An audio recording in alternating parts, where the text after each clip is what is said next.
ang gagawin niya ngayong 2024 ay mas higit doon sa nakaraan. Sino po ang excited? Sino ang naniniwala? So, ang pamagat ng mensahe na aking pong iiwan sa bawat sa atin ay pinamagatan ko pong allowing God to move in your life. Okay? So, sino dito ang naniniwala na merong great blessing na darating sa kanyang buhay? Merong miracle, merong mga opportunity, may babaguhin si Lord. Kasi ang pagkilos ng Diyos, ay ito po ay different form. Depende sa pangangailangan natin at depende sa sitwasyon natin. Kung ang iyong anak ay nangangailangan ng pampaaral, pag kumilos ang Diyos, may mag-i-sponsor dyan. Amen? O kaya naman, pag kumilos ang Diyos, makakaroon ka ng trabaho na malaki ang income para mapag-aral ng anak mo. Ganyan si Lord eh. At kung merong sakit, pag kumilos si Lord, matatanggal ang sakit.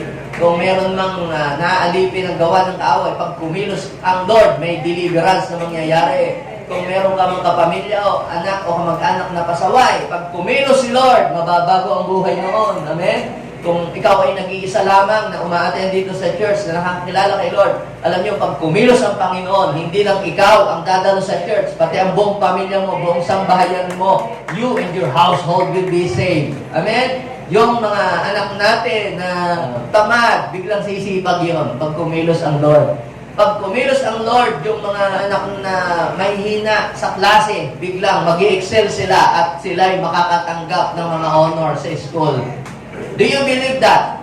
Pag kumilos ang Diyos, mga kapatid, mababago ang sitwasyon ng buhay mo. Kapag kumilos ang Diyos, may buhay na naaayos. Okay? Now, basahin po natin muna ang sinabi ng salita ng Diyos. Doon po sa aklat ng Mark chapter 6, verse 1 to 6. 1, 2, 3, go. Umalis doon si Jesus at nagtungo sa sariling bayan. So, ang sariling bayan ni Jesus kung saan po siya lumaki, at siya po ay lumaki po sa Nazareth. Actually, si Jesus po, last Sunday, we talk about yung pagsilang niya. Siya po isilang sa Bethlehem. Pinanganak po siya sa Bethlehem. Nalaman po ni King Herod na mayroong isinilang na hari ang mga Hudyo. Kaya pinahanap niya kung nasaan yun. Kaya pinagpapatay niya yung mga sanggol eh. Ngayon, ang ginawa ng Lord, sinabi kay Joseph na itakas yung sanggol, dalahin sa Egypt, dalahin itago. So hanggang sa ang daming mga pinuntahan nung mag-anak ni Jesus. Tapos hanggang sa yung pinakahuli, doon siya sa Nazareth nag-stay. Ang Nazareth, ang mga tao po doon, mga kapatid, ay mga matitigas ang ulo. Okay, mga masasama ang mga tao doon. Si Jesus po ay pumunta sa bayan niya, sa Nazareth. Kasama po ang kanyang mga alagad. Pagdating ng araw ng pamamahinga, ito yung Sabat ng mga Hudyo, nagturo siya sa isang sinagoga.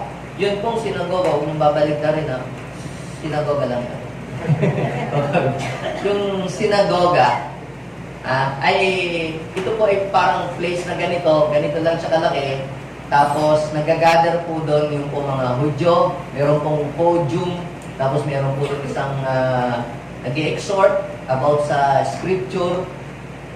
At pagkatapos po nilang makarinig ng salita ng Diyos, sila po ay nagsisirkel-circle. Ano ba ang natutunan mo doon sa binasang scripture ng priest? Ganon. At hindi agad po sila umuwi pagka nakarinig po silang scripture. So, ang ginagawa po nila, nagsisirkel-circle sa synagogue, tapos dinidiscuss nila kung ano yung lesson na kanilang natutunan doon sa mensahe na kanilang narinig. Si Jesus po ay nagtuturo sa isang sinagoga. Nagtaka po ang maraming mga tao sa kanya at nagtanong, saan niya nakuha ang lahat ng iyan? Anong karunungan itong ipinagkaloob sa kanya? Paano siya nakagagawa ng mga kababalaghan? Si Jesus po, kapag ka nagturo siya, hindi lang siya basta nag-preach, siya po ay nagde-demonstrate. Kapag siya po ay nag-preach ng healing, meron po siya pinagagaling. Kapag siya po ay nag-preach ng deliverance, yung pong mga naalihan ng demonyo ay kanya po itong pinapalaya. So, kaya nagulat po ang mga tao. So, ganyan din po tayo sa J1. Hindi lang po tayo basta preaching ng ginagawa. We are casting out demons, katulad po ng ginagawa ng ating po Panginoong Jesus. So, nagtaka mga tao dahil paano daw siya nakakagawa ng mga kababalaghan. Kasi, yung mga sinaunang preacher, nagpipreach sila, nagpipreach lang. Puro PowerPoint, pero wala namang power. Walang demonstration. Ha? Alam niyo po, boring ang preaching kung walang demonstration ng power ng Lord. Boring ang preaching kung walang nababago ang buhay ng mga tao. Boring ang preaching kung walang nai-inspire. Kung walang nare-revive na kaluluwa. At kung walang nababago. Ang mga tao po ay sila ay na-amaze. Dahil kakaiba ang Panginoong Jesus doon sa ibang mga nag-share sa kanila ng salita ng Diyos.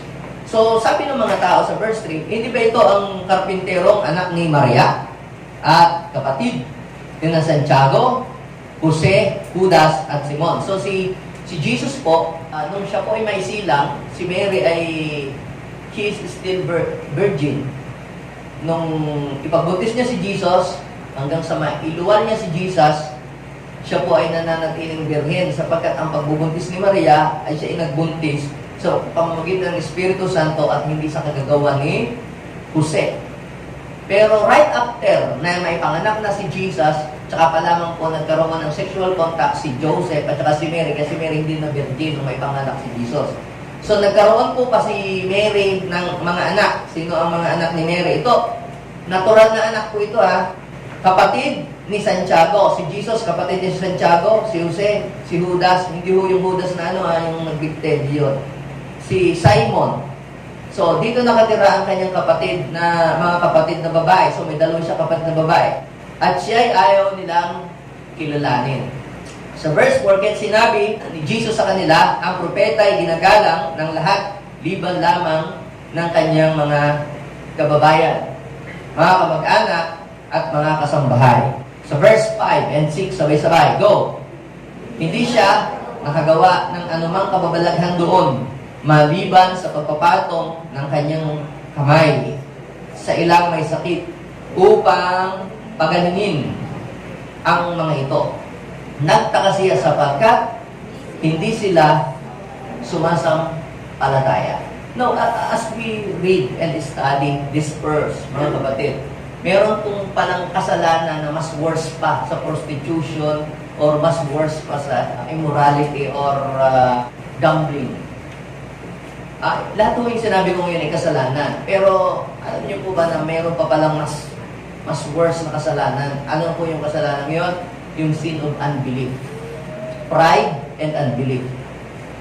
Imagine lahat naman ng tao yung kasalanan eh. Pero pansinin niyo, saan mas nakita ang pagkilos ng Diyos during His time?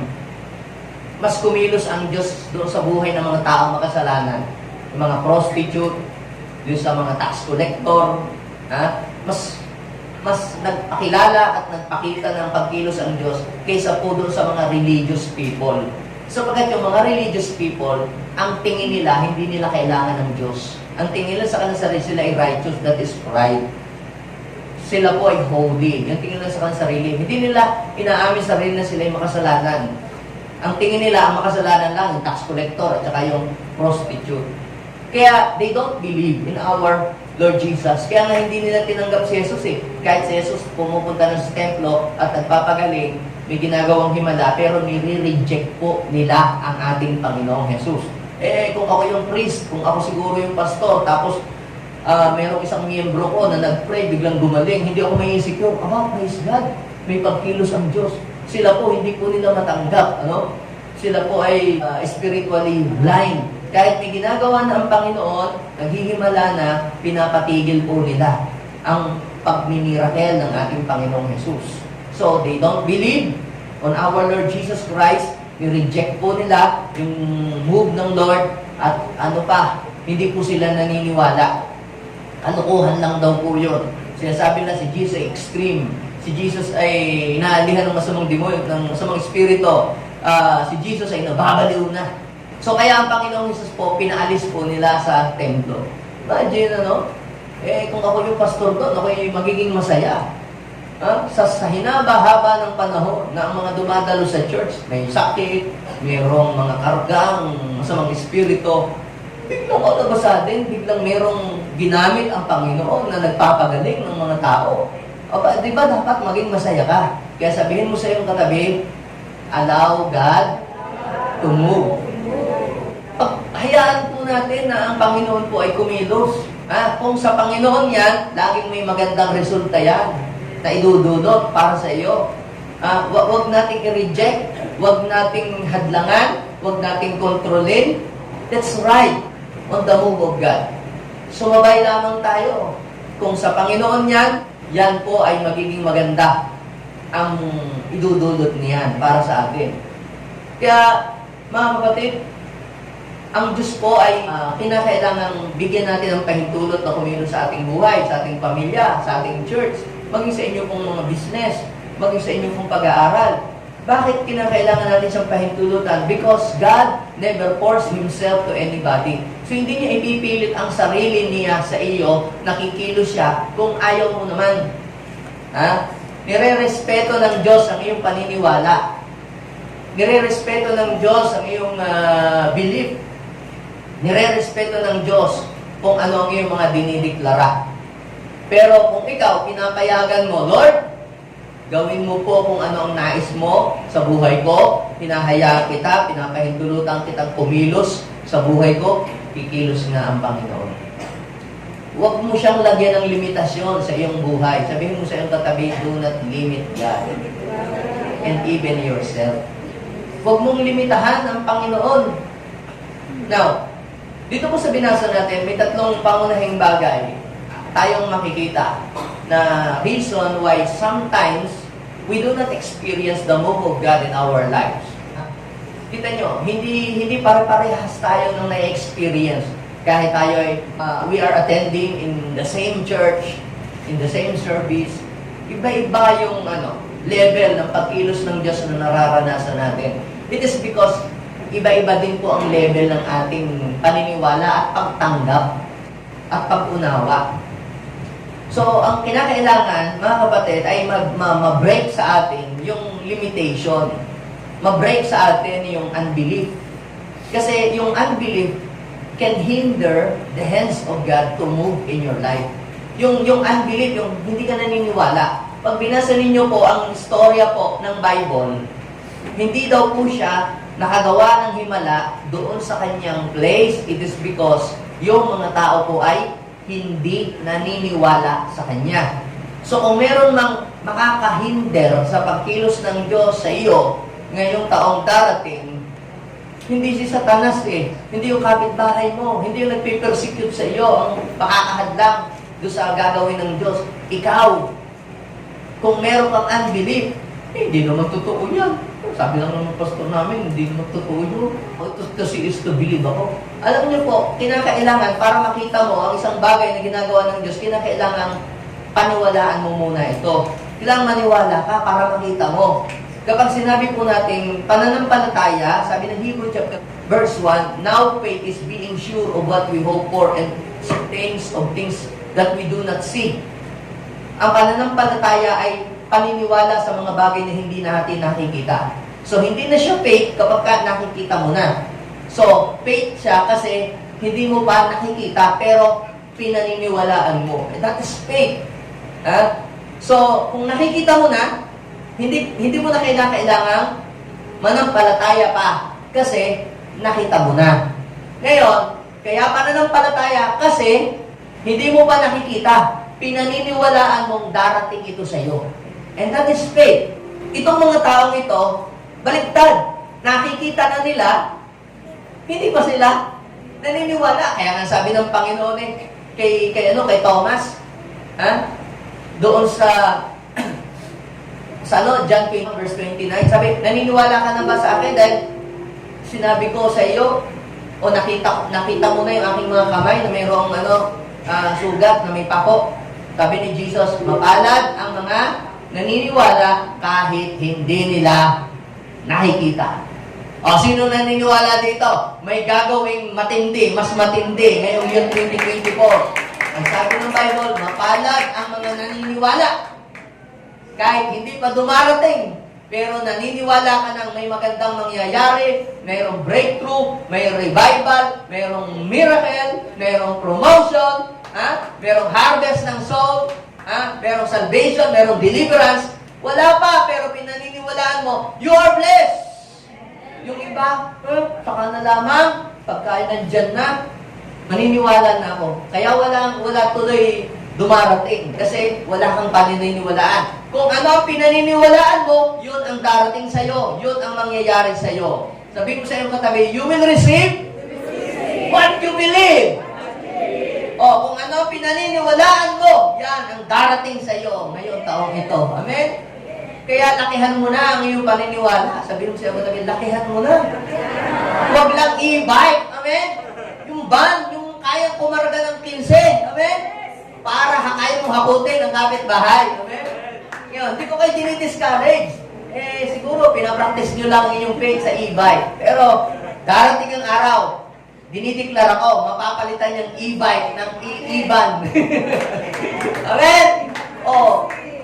Lord, ako po, ang hiling ko po, ang wish ko po ngayong 2024, kahit man lamang po, e-bike, magkaroon ako. Huwag naman ganyan, hihingi ka na din lang, lakihan mo na. Ngayon, hindi ko kayo dinidiscourage kung meron kayong e-bike, ha? Sabihin mo sa iyo katabi, practice lang to. Amen? Sabihin mo, practice lang yan. So, ano pong ibig kong sabihin, mga kapatid? Why sometimes we do not experience the move of God in our lives? Basahin natin dito sa story ito na binasa ko sa inyo. There are three important lessons that we can see on these stories. Basahin po natin yung verse 2. Nung si Jesus daw po ay pumunta doon sa kanilang lugar, sa Nazareth, siya po ay nangaral doon. Tapos, ang sabi, pagdating niya po doon, nagtaka daw po yung maraming nakarinig. So, ibig sabihin, wow! Wow! Ang ganda ng preaching! Nakaka-bless! Siguro yung mga tao palakpakan. Wow! Ang ganda ng mga words na binitawan ni Jesus. Siguro, yung iba, ang saya nila. Nakaka-inspired. Parang gano'n. At parang gano'n din dito. Maraming na-inspired. Maraming pumapalakpak. Ang ganda ng mensahe. Wow! That is a new revelation. Bagong revelation. Hanggang doon lang. Hanggang doon lang. Pero alam niyo po mga kapatid, yan ang dahilan kung bakit minsan hindi natin nararanasan ang mighty move ni Lord because we just remain a listener. Yun yung number one reason why sometimes we do not experience the move of God in our lives. We just remain a listener. Tagapakinig lang tayo. Parang ang salita ng Diyos, gusto kong malibang, makikinig nga ako ng salita ng Diyos para ako'y malibang. Parang ang preaching, pag pinakinggan, parang malibang tayo. Parang gano'n. Wala akong magawa. Makarinig nga ng preaching. Makapagbasaan ng Bible. Parang, ang Bible, pag binabasa natin, hindi ako makakatulog, magbasa nga ako ng Bible. Pag ginawa bang sleeping pills yung Bible, no? Hindi ako makakatulog, pakinig nga ako ng preaching ni Pastor para ako makatulog. Ginawa mong sleeping pills yung preaching. Ang hindi mo alam, every time na ipapangaral ang salita ng Diyos, yan ay seed na dapat itanim mo sa iyong puso. So, you must apply it. Every time na tayo ay pupunta sa church na makikinig ng salita ng Diyos, tayo ay pupunta dito, hindi dahil maghahanap tayo ng magagamit na salita sa debate kay Mrs. pag-uwi sa bahay. Sabi nga ni Pastor. Ganon ang ginagawa natin eh. Kumukuha lang tayo ng salita, tapos ipangbabara natin kay Mrs. o kay Mr. pag nag-aaway tayo. Sabi nga ni Pastor. Parang ganon ba? Alam niyo mga kapatid, ang salita ng Diyos ay ipinapangaral para malaman natin kung anong i-apply natin sa buhay natin personal. Sayang, wala si kapatid. Bagay sa kanya yung preaching na yan eh. Sa kanya yan eh. Ikaw ang naririto, ikaw ang nakarinig, sa iyo yun. Dahil kung para sa kanya yun, dapat hinila na siya ng anghel dito. Ang problema, wala siya. Kaya para sa iyo, sabihin mo siya katabi, para sa iyo ang preaching na to. We just remain a listener sometimes. Taga-amen lang, hallelujah, pagkatapos uwi na, kalimutan na. Mars, kung sayang, wala ka nung Sunday. Ganda ng preaching ni Pastor. Anong pinres? Basta maganda, tawanan nga kami. Ano nga yun? Basta nga, maganda nga. Masaya nga kami. Walang naalala kahit isa.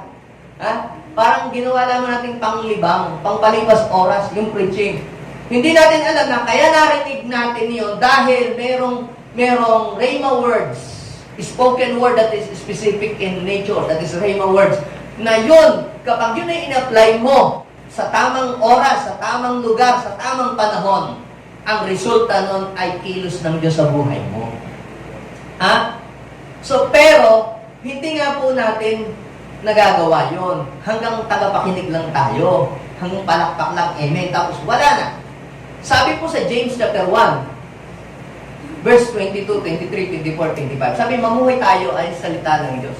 Kung pinakikinggan lang natin ito, pinakikinggan lang, tapos di natin i-apply. Walang pinagkaiba yan doon sa taong humarap sa salamin. Sabi ng verse 22, pagkatapos nakalimutan na ang ayos. Kaya pabalik-balik sa salamin.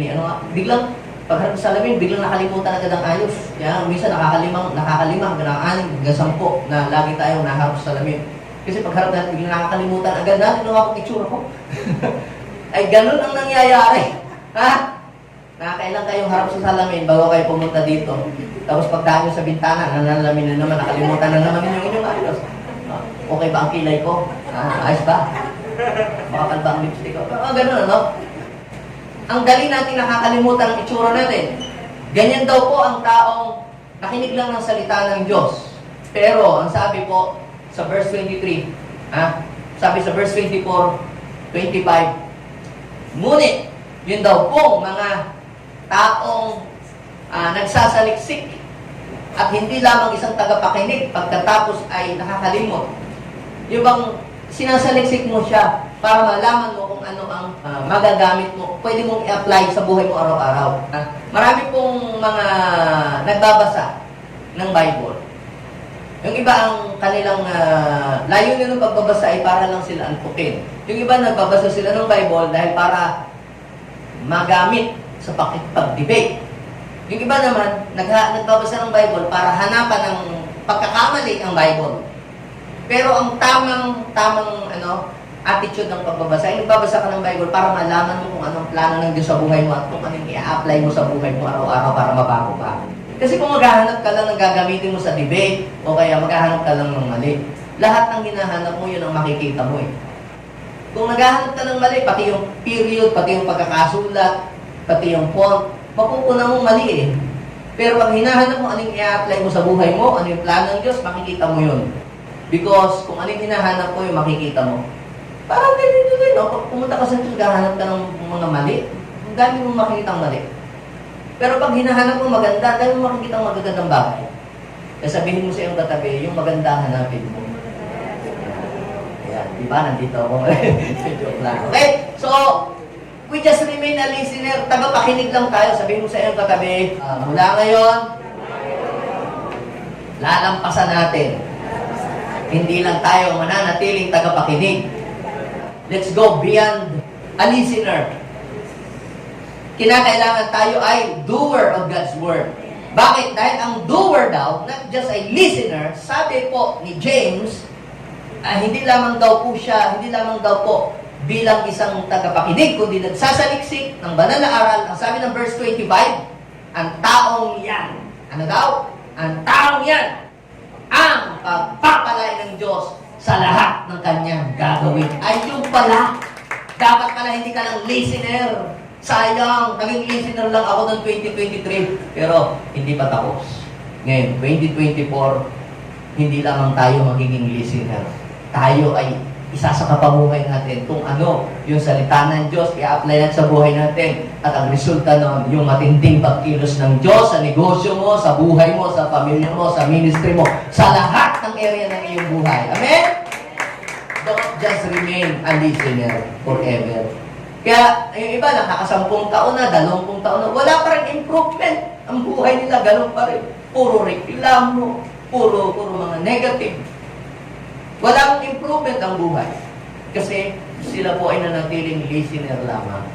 Pero, kayo pong mga dumadalo dito, kung gusto nyo pong magkaroon ng transformation ang buhay po ninyo, ng bawat sa atin, huwag kang maging listener lang.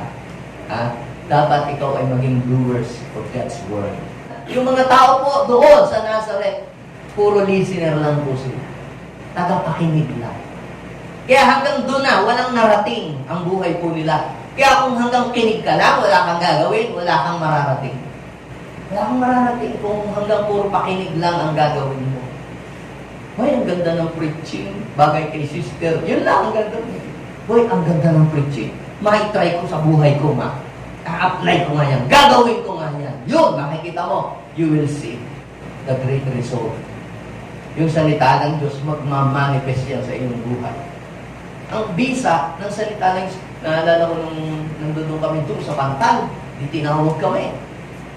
Kami nauna pala, napapunta doon sila Janice. Wala ako nasa gawain. Meron doon napupusit. Nagdududura. Ang ginawa ng isang kasama na kinuha yung Bible. Ipinatong sa ulo nung puses. Ay di pinagduduraan. Tapos kinuha yung Bible. Ibinato sa kanila. So walang bisa. So ano pang ginawa niya? Binuksan yung Luke 4:18. The Spirit of the Lord is now upon me because He has anointed me to preach the gospel to the poor. He has sent me to heal the brokenhearted, to preach deliverance to captives and the recovery from sight of the blind, to set at liberty them that are bruised and to proclaim the acceptable year of the Lord. Sabi di mo yun, ayaw mo yan. So ang bisa ng kapangyarihan ng Diyos, hindi yung ilagay natin sa sasakyan ng ating Biblia para papaswerte. Lagay natin sa altar. Wala yun. Lagyan natin sa unan, baka tayo tumalino. Hindi ganoon. Basahin mo. At gawin mo. Nandoon ang bisa po.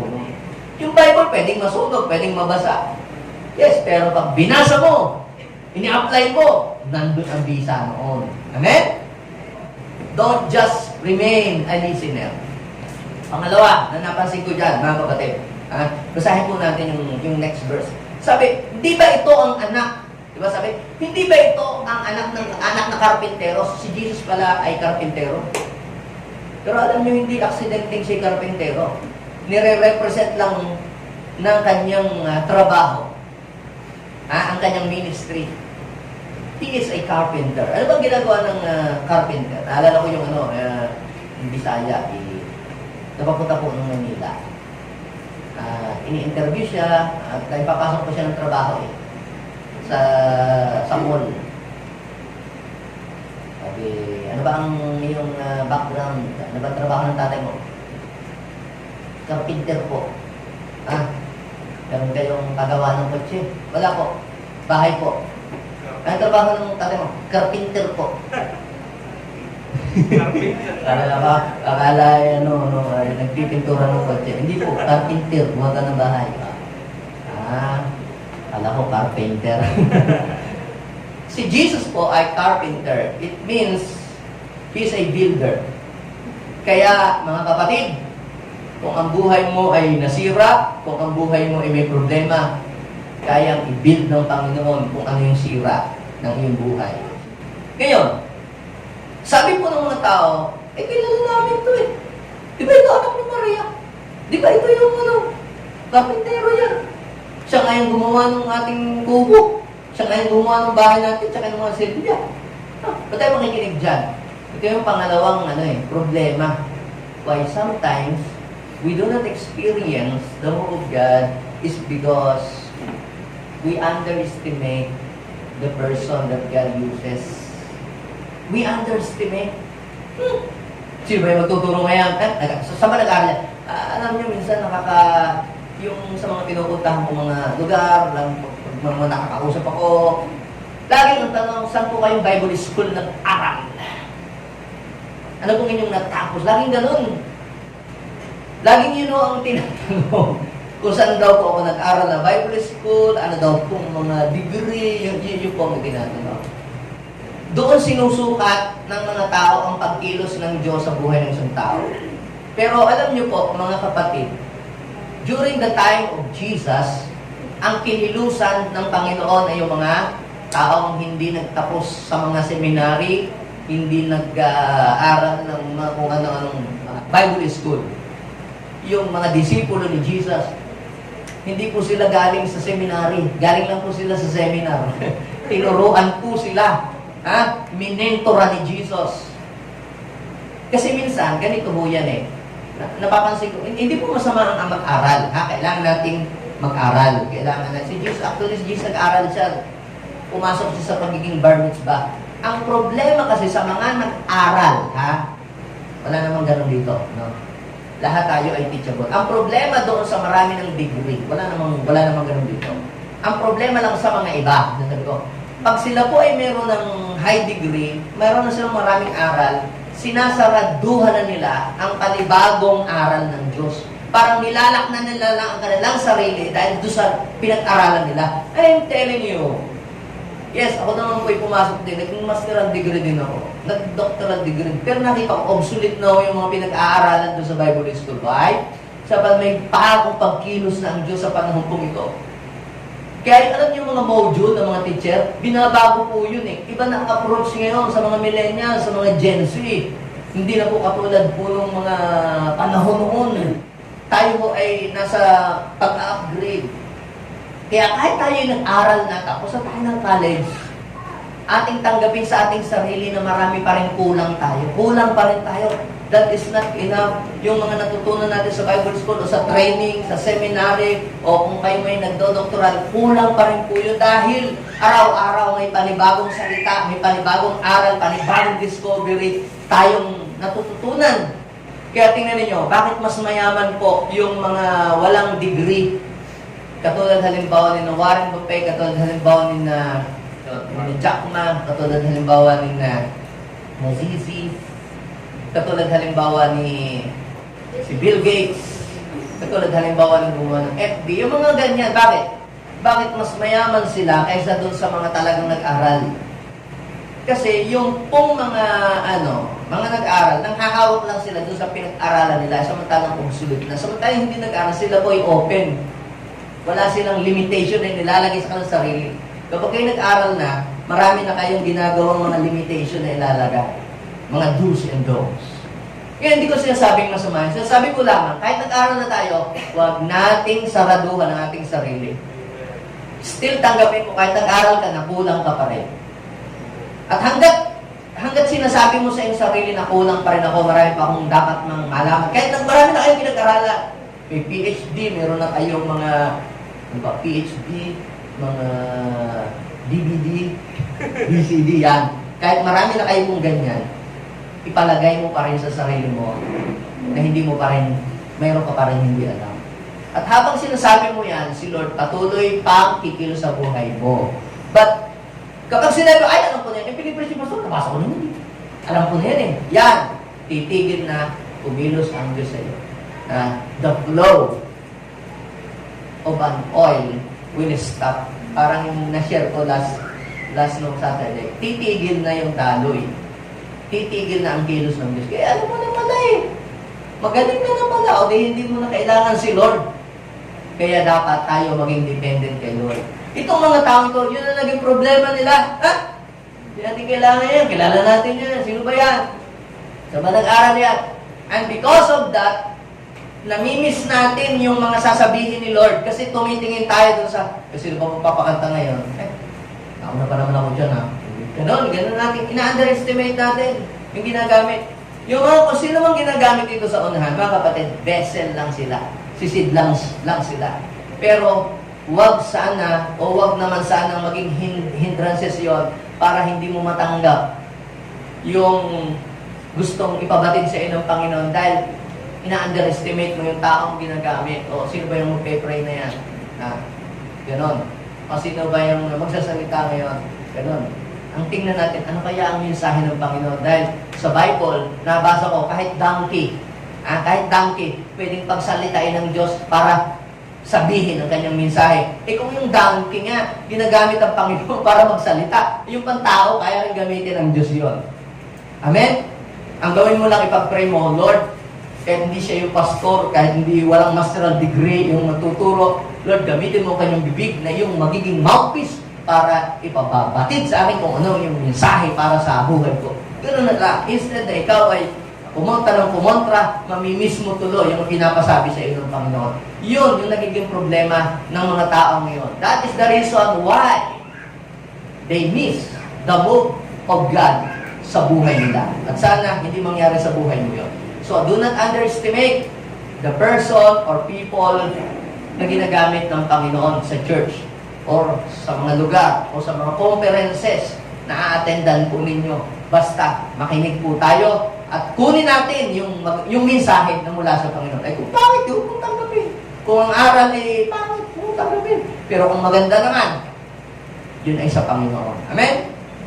So, yun po ang naging problema.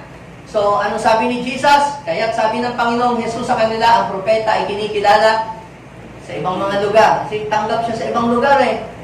Welcome siya. Talagang mga tao, nagmamano kay Jesus. Talagang grabe ang pagtingin sa kanya. Pero sa lugar niya, di siya nire-respeto.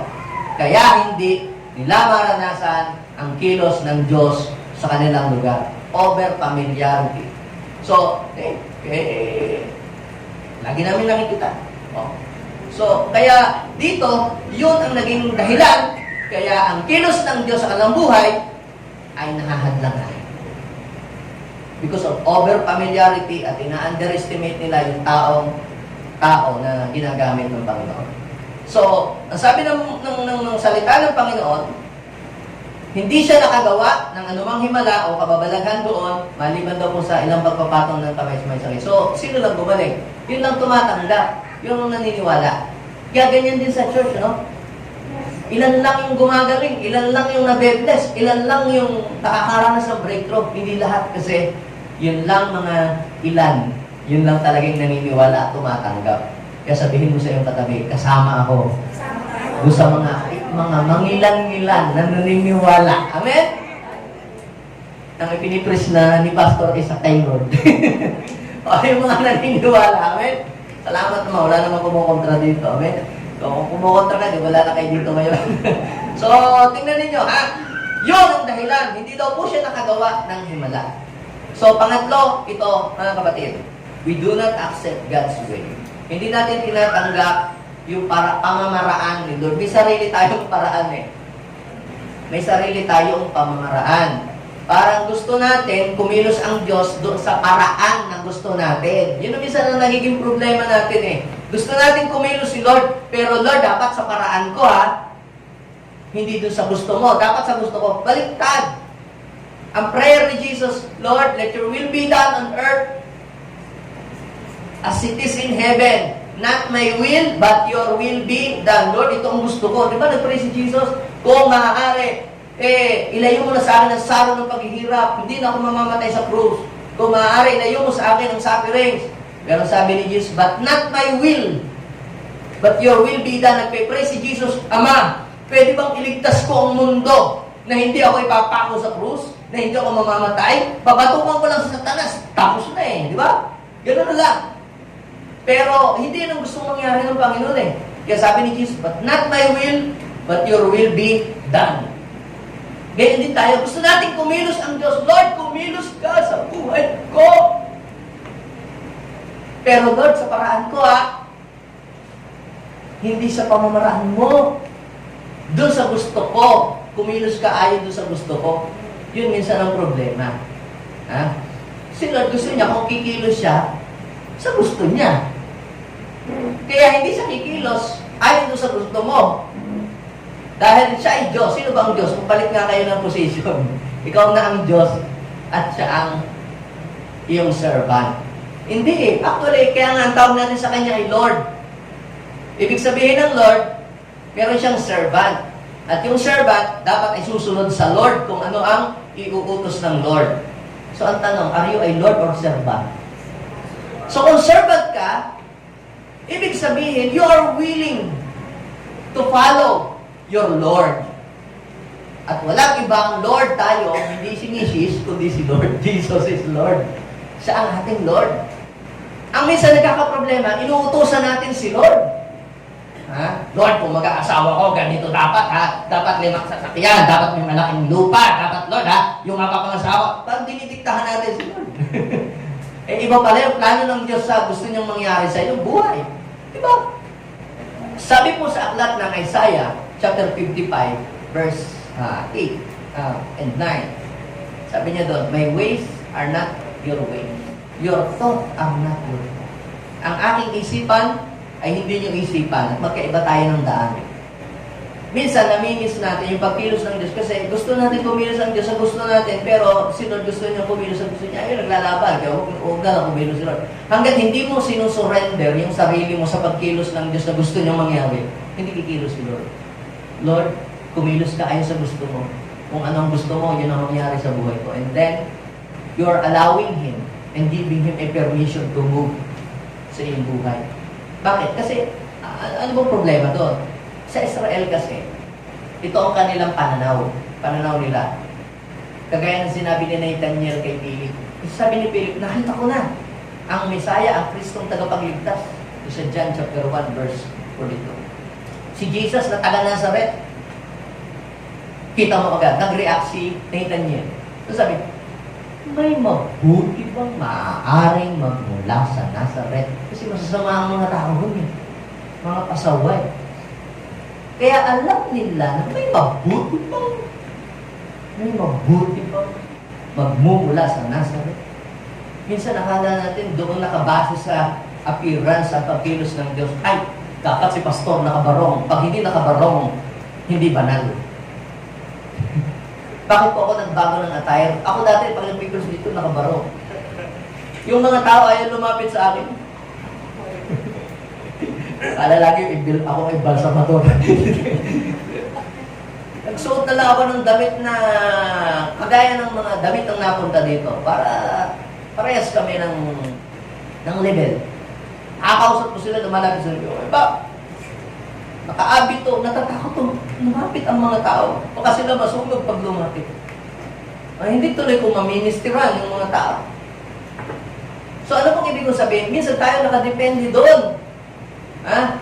Nako, pagka ang kinanta ay masaya, nako hindi kikilos Lord. Iba parang tayong nagpo-program sa pagkilos. Iba ang way ng Lord sa way natin. Iba minsan doon tayo nakatingin sa pati sa suot. Nako, pag hindi nakasaya ang magpipreach na babae, hindi kikilos si Lord. Sino may sabi sa'yo hindi kikilos si Lord? Ikaw lang ang may sabi. Do not limit God. Do not put a boundary. Huwag kang magbigay ng boundary kay Lord. Dahil sa Bible, diba kasi, bakit hindi nila natanggap si Jesus? Kasi, binigyan nila na agad ng boundary si Lord. Aba, pagkataga Nazareth, ay, nako, hindi pwedeng gamitin ni Lord. Sabihin ko siya, kahit taga-aling, taga-Perez, taga-Tondo, pwedeng gamitin ni Lord. Bakit? Lahat naman ng tao, pag-aari ng Diyos. Kaya naman kasama yan, kayang baguhin ng Lord. Do you believe that? Kaya naman kasama, ay, adik yan. Ay, may tattoo yan. Diba? Minsan gano'n, pwedeng gamitin ng Lord yan. Kung binago ng Diyos ang buhay, diba? Ay, naku, lasing girl yan. Kung binago ng Diyos ang buhay, pwedeng gamitin ng Diyos. Sabihin mo sa iyong katabi, lahat ng tao na binago ng Diyos, pwedeng gamitin ng Lord. Yun ang point dito, hindi yung sa sukatan mo, hindi yung sa iyong sariling perception. Minsan tayo ang naglilimita sa pagkilos ng Panginoon. Kaya sabihin mo siya, huwag mong limitahan ang pagkilos ng Diyos. Basta, ipangaral mo ang salita ng Diyos, at kapag yung mga tao tumanggap sa salita ng Diyos, may gagawin ng Diyos doon sa mga taong tumanggap ng kanyang mga salita. Hindi tayo ang maglalagay ng boundary. Ha? Hindi natin minsan tayo naglalagay minsan yung mga religious people, yung naglalagay ng mga bawal. O ito ang list ng mga bawal. O bawal. O ito, bawal. Parang dahil doon sa bawal na yun, hindi nakakakilos na ang Panginoon. O, bawal pong gumawa ng himala pag-araw ng pamamahinga. Kulang na lang, ipagbawal pati yung paghinga. Kaya dahil sa maraming bawal sa simbahan, bawal pong tumawa dito, bawal pong pumalakpak dito, bawal pong sumayaw. Dahil dyan sa mga bawal, ang Panginoon ay nasasakal, hindi na tuloy siya makakilos. Marami pong nagpe-pray ng pagkilos ng Diyos nung mga naunang panahon. They are praying na kumilos ang Diyos sa church po nila. Talagang matindi, dibdibang panalangin, nag-pray and fasting. Kumilos nga po ang Panginoon. Alam niyo pong nag-wave ang kilos ng Lord? Yung mga tao. Pag may nangangaral ng salita ng Diyos, nagpapaaltar po. Magle-lead, biglang nagbabagsakan, nagugulong. Tapos yung nag-i-screaming. Tapos yung pag nagkakasat ng demonyo, nagsusukahan. Ano sabi mo ng mga deacons? Hindi demons at deacons. Oy! Tigil niyo ang mga kalokohan yan! Ano yung pinagagagawa? Ang kabaliwan yan! Mga gugulong-gulong kayo yan! Tigil niyo! Tigil niyo po yun! Kilos ng Diyos. Pero ang tingin nila, hindi kilos ng Diyos. Bakit? Kasi gusto nilang kumilos ang Diyos sa sarili nilang ideya, sa sarili nilang paghuhulma. Kaya sabi ni Charles Spurgeon, let us not lose the blessing because the blessing do not come in our shape. Nagpipray po sila, na dumating po yung Savior. Nung dumating ang Savior, hindi nila natanggap. Kasi hindi based doon sa proper na ine-expect nilang darating. Ine-expect kasi nila dapat nakasakay sa kabayo eh. Dapat may dalang sword. Dapat maraming mga sundalo nakasama. At iwawagayway ang espada. Baliktad eh, ang iniwawagayway yung mga palaspas eh. Let us not lose the blessing because it did not come in our shape. So, are you ready? Sabihin mo sa iyong katabi, allow God to move in your life. Now, ipag-pray po natin sa taong ito, kumilos ang Diyos ayon sa nais niyang mangyari sa buhay natin. I-desire natin na ang Diyos ay kumilos. Bakit kinakailangan natin i-desire? Kasi kung hindi kikilos ang Diyos sa buhay natin, sa pamilya natin, sa negosyo mo, sa buhay mo, ang buhay mo ay magiging stagnant. Kaya parang walang nangyayari, ganun pa rin. Lilipas ang panahon na walang nangyayari sa iyong buhay. Stagnant. So, let's desire the move of God. Ano ba yung reason? Bakit kailangan natin i-desire yung pagkilos ng Diyos? So, I will give you 3 important reasons before we pray. Basahin natin yung 1 King, chapter 18, verse 35 hanggang verse 38.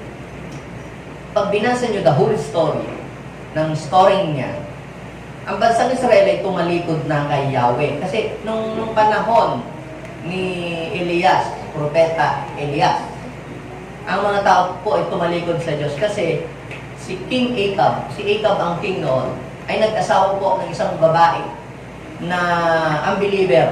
Ibig sabihin ng unbeliever, hindi naniniwala sa Diyos. Iba ang Diyos niya. Ang Diyos niya po ay si Baal. Okay? Yung wino-worship niya si Baal. Si Ashira. Nung time pong yon, nung time ni Elijah, ang mga tao po ay madaming mga Diyos na pinagdadasalan po sila. Ashira, nagdadasal po sila kay Baal, kay Molech, yan, yung mga nagsusunog ng mga anak. Yun po yung mga Diyos po nila. Yun ang kanilang inaasahang magbibigay sa kanila ng power and blessing.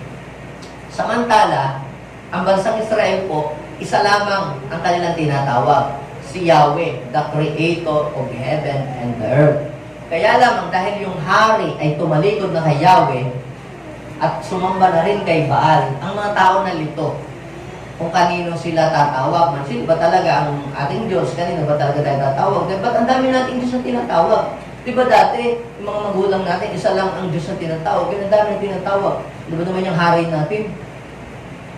So, because of that, nagpadala ang Lord ng curse doon sa bansa, ang Israel. Nagkaroon ng tagtuyot.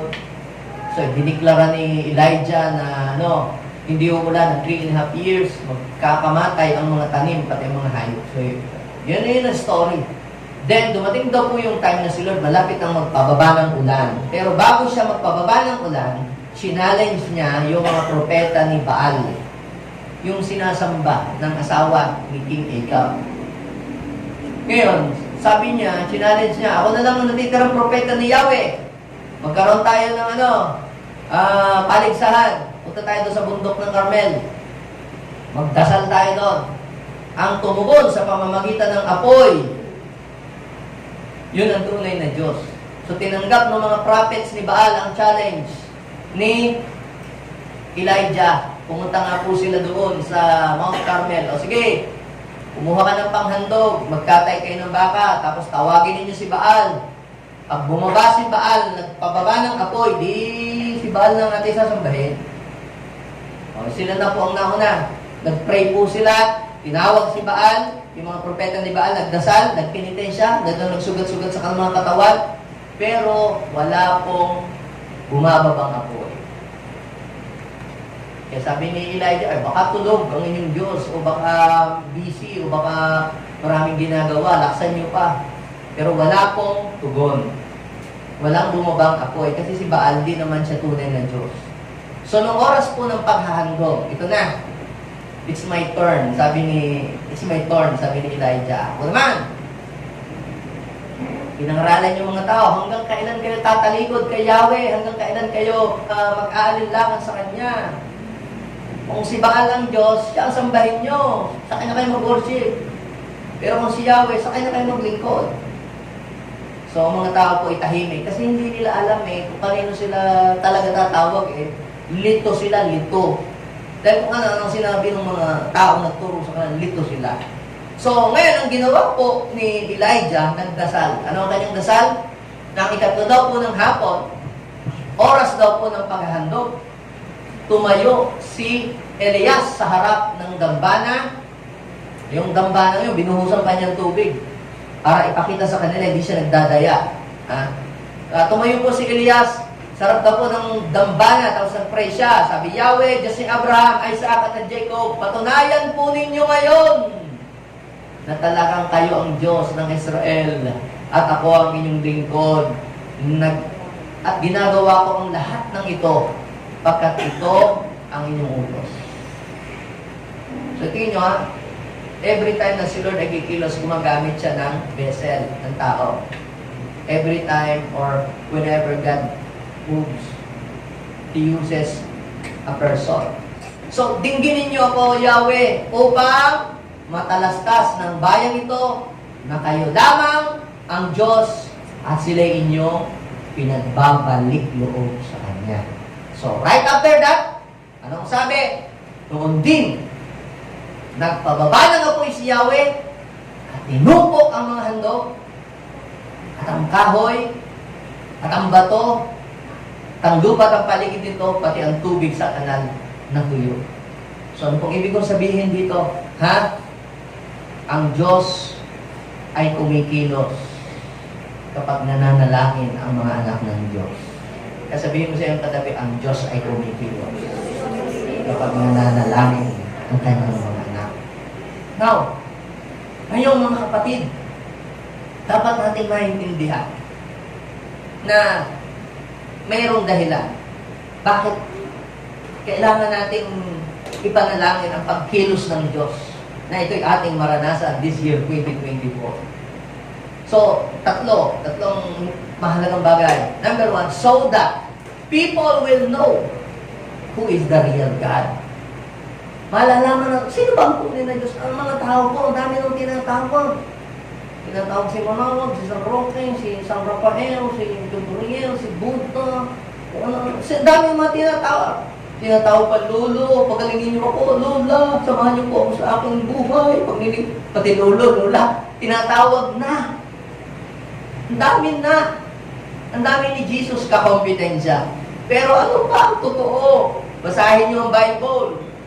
Acts chapter 4, verse 12. Naalala ko minsan, may nakausap ako.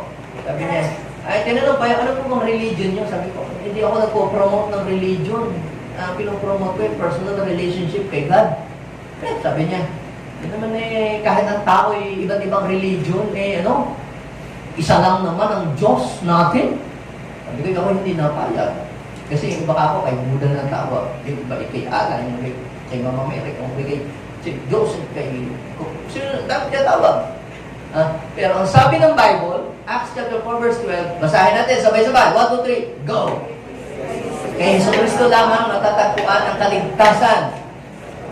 Sapagkat sa silong ng langit ay ang kanyang pangalan lamang ang ibinigay. Kaninong pangalan lang? Pangalan lang niya ang ibinigay sa ikaliligtas ng tao. So dahil ang pangalan lang niya ang ibinigay, dumirekta ka lang sa kanya. Amen? So doon ka tumawag. Doon ka manalangin.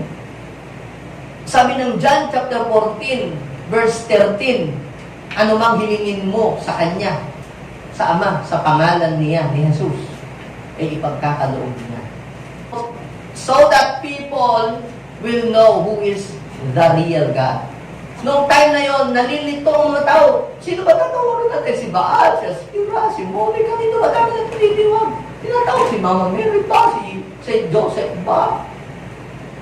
Santo Niño ba? Doon ka tumawag sa pangalang ibinigay ng Panginoon. Kaninong pangalan? Acts chapter 4, verse 12. Tumawag ka kay Jesus. Amen? Pangalawa, so that people, we can convince people, many people to come to Him. Ang hirap po na mag-imbita at mag-anyaya kung wala kang proof na maipakita na kumilos ang Diyos sa buhay mo. Diba? Yung mag-aakay ka, tapos yung aakay mo, parang mukhang mas blessed pa siya kaysa iyo. Tapos ikaw ay mukhang nanghihingi. Diba? Masarap mag-aakay yung ikaw ang nag-bless. Dati harap ka sa buhay, pero yung mga pinsa mo, bine-bless mo sila. Ewan ko na lang kung makakatanggi yun. Yung mga bawat pamilya, binigyan mo ng tig-isang sakong bigas, kasarap no, no. Saan po ba? Hindi ka pa nag-i-invite. Saan po ba ang church nyo? Tanggap ko ako sa linggo. Hindi ka pa nagpatanggap nun, ha? Tinatanong na agad kung anong church mo. Ibig sabihin, noon, may pagkilos na ginagawa sa iyo ang Panginoon. Pero kung wala man lang makitang kahit magnifying glass o tingnan, telescope, walang makitang pagkilos ang Diyos sa iyong buhay, ang hirap mong makumbinsi. Kaya si Lazaro, nung namatay, hindi niya nakumbinsi yung mayaman. Kasi namamalimos siya doon sa hapag ng mayaman. Kaya nung namatay siya, ba't ako tatawag sa Diyos mo? Ako mas magkaganda nga ang buhay ko kaysa iyo. Nasabi yung buhay ng Diyos mo, tapos ganyan ka. Ba't mangungutang ka pa sa akin? Kaya nga babaligtad din ng Diyos pag kumilos ang Diyos, hindi na ikaw ang mangungutang, ikaw na ang magpapautang. Nasa may tuloy yun. Sabihin mo sa iyong katabi, pag kumilos si Lord, hindi na ikaw ang mangungutang, ikaw na ang magpapautang, ikaw na ang magpapatubo sa Bombay. Sabihin mo sa iyong katabi, ikaw na ang magpapahiram. O, sinong gusto niyang ganun ang maging kilos ng Lord? Sabi nga ni Pastor Bong, sabi niya, yung mga Indiano, yung mga ibang lahi, yan ang aming magiging mga tauhan. Declaration hulog. Ano malay mo nga? So, mga kapatid, dapat nating baligtarin kung ano yung mga sinasabi ng mga unbeliever. Sabihin natin kung ano yung sinasabi ng salita ng Diyos. Kaya sabihin mo sa iyong katabi, let's declare the word of the Lord. So, bakit gusto natin ang pagkilos ng Diyos? So that people may know who is the real God. Pangalawa, so that we can bring more people to Him. Makakapagdala tayo, makapag-aakay tayo.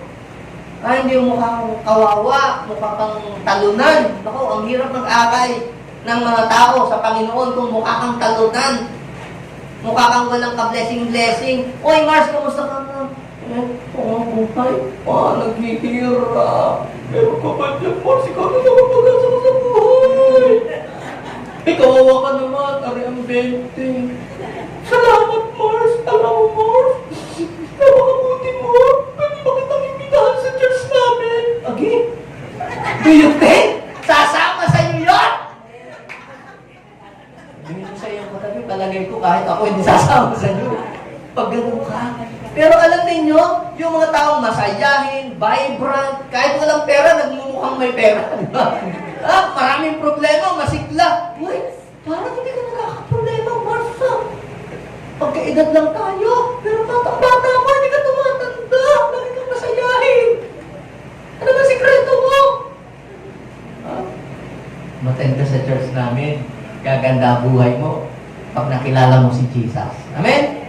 Diba, ang ganda, ang sarap mag-share kapag nakikita mo may ginagawa, ang Diyos kumikilos sa iyong buhay.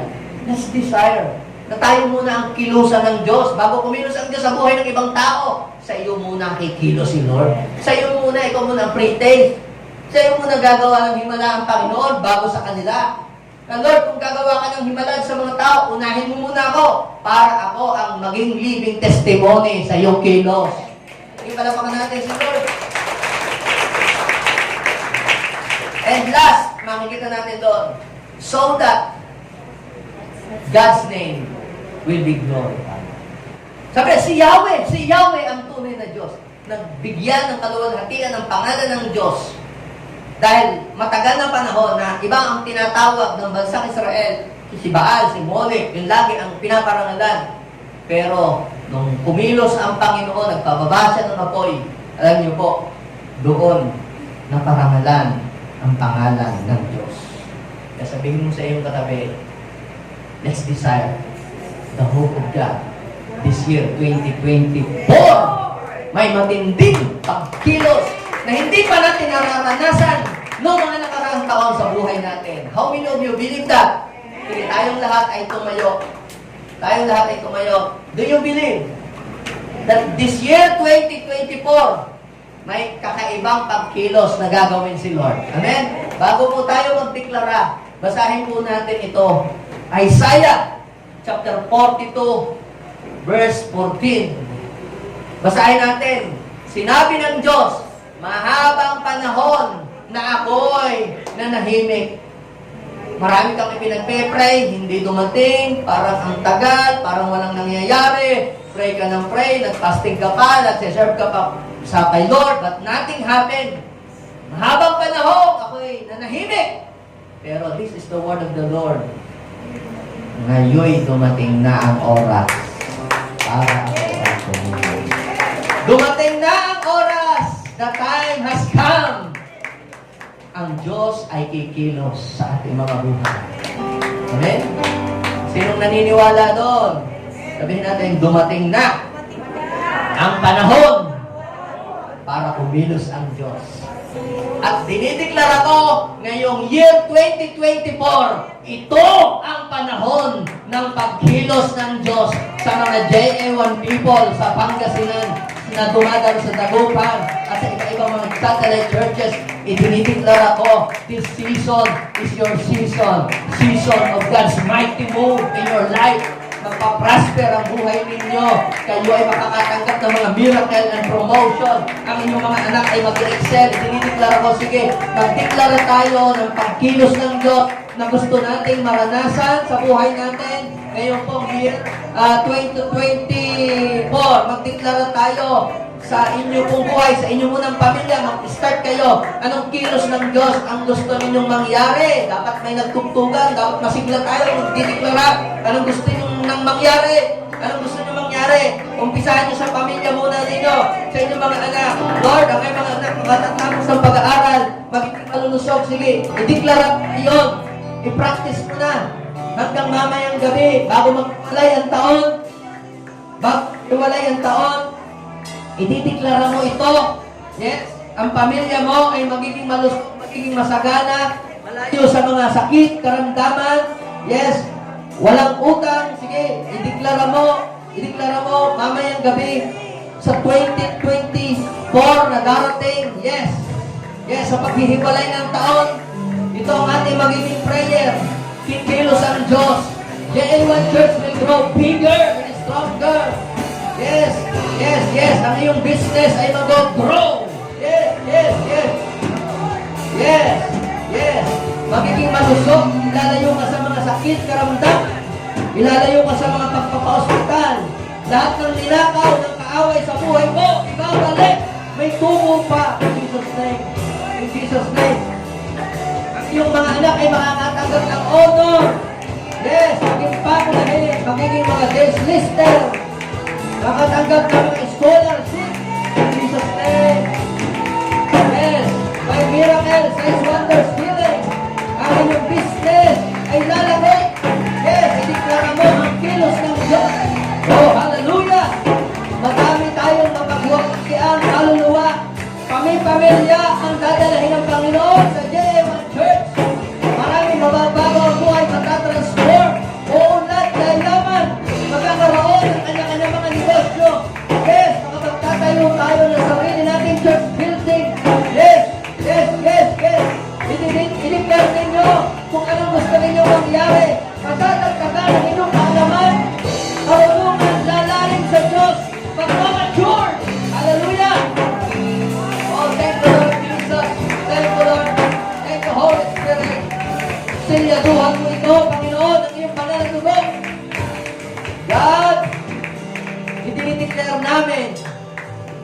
pagpasok namin ng panibagong taon, Lord, panibagong bagay ang mangyayari sa buhay namin. May panibagong pag-asa. Ano ba mga challenges ang haharapin namin, Lord? Bibigyan mo kami ng lakas at mga salita na mapanghahawakan para kami maging matatag at maging mga tibay ang buhay. At Lord, hindi kami tatalikod sa iyo. Masusumpungan mo kaming tapat na sumusunod sa inyo hanggang sa inyong pagbabalik. Kahit mga pagsubok, kahit mga persecution, kahit mga discouragement, wala itong magagawa para kami pahintuin, Panginoon. Kami magpapatuloy sa takbuhin na sa aming harapan. Dahil alam namin, Lord, kasama ka namin saan man kami pumunta. In Jesus' name. Pwede ba tayo mag-pray? Ilagay po natin ang ating kamay sa ating puso. Bigkasin po natin ang prayer nito. Sabihin po natin, Panginoong Jesus, maraming salamat. Dahil ikaw ay patuloy na kumikilos sa aking buhay.